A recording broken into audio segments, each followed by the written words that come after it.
Vocês têm aí mais um exemplo, né? Percebam, as áreas que estão em destaque e que estão articuladas, trabalhando de forma articulada no processo de alfabetização e letramento. Entendendo a alfabetização e letramento como sinônimo de tomada de consciência das coisas, algo que não é simples, sobretudo se há uma dificuldade fisiológica, né, neurológica do sujeito.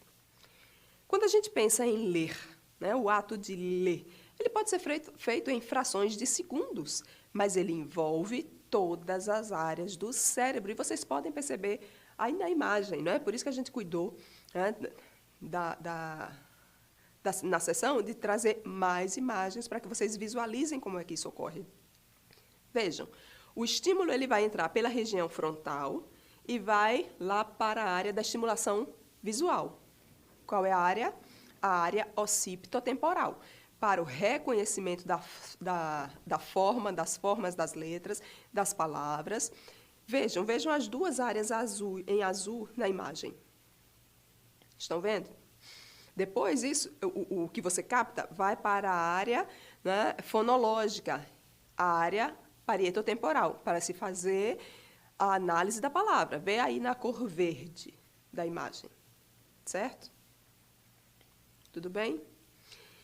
Quando a palavra é captada, qual foi a palavra captada? Vejam aí. Eu capto.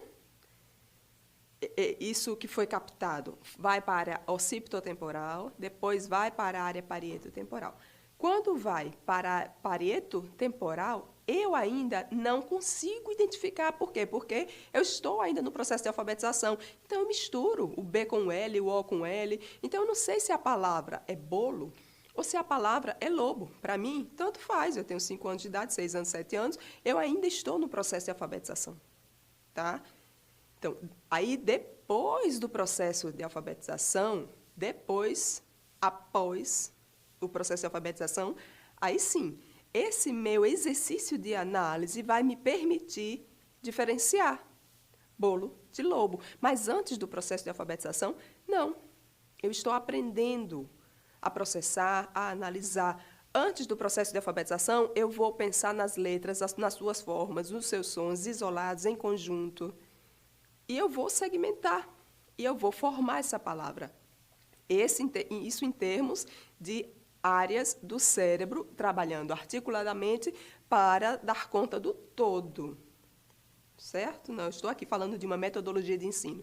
Estou falando das áreas do cérebro e do que cada uma é responsável por fazer. Ok? Uma vai segmentar, uma vai analisar, uma vai ser responsável pela oralização daquilo que foi lido. Certo? Ok? Daí eu pergunto, é fácil aprender a ler, gente? Não é.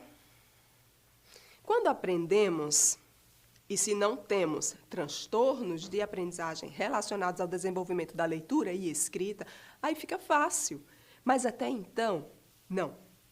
Não é nada fácil aprender a ler. O que está envolvido no processo de aquisição da leitura? Vejam, o que ocorre simultaneamente no cérebro do sujeito. Ele precisa ter atenção dirigida às marcas impressas e controlar o movimento dos olhos pela página. Isso não é algo simples, nós vamos ver aqui.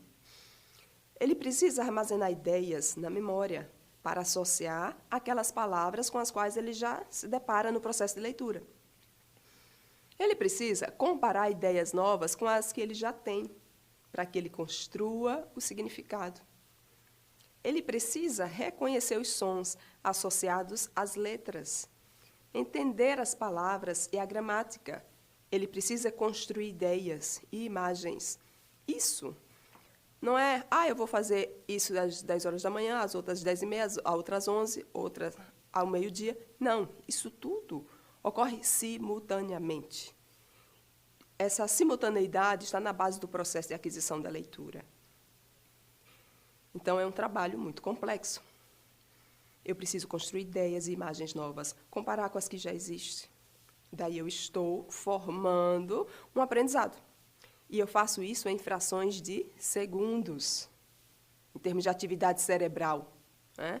Não é algo simples. Eu preciso reconhecer sons, associar às letras e fazer isso entendendo como é que as palavras estão articuladas, né? Para que aquilo que seja lido, aquilo que seja captado, tenha um sentido e tenha um significado para poder concretizar aquilo ali como aprendizagem.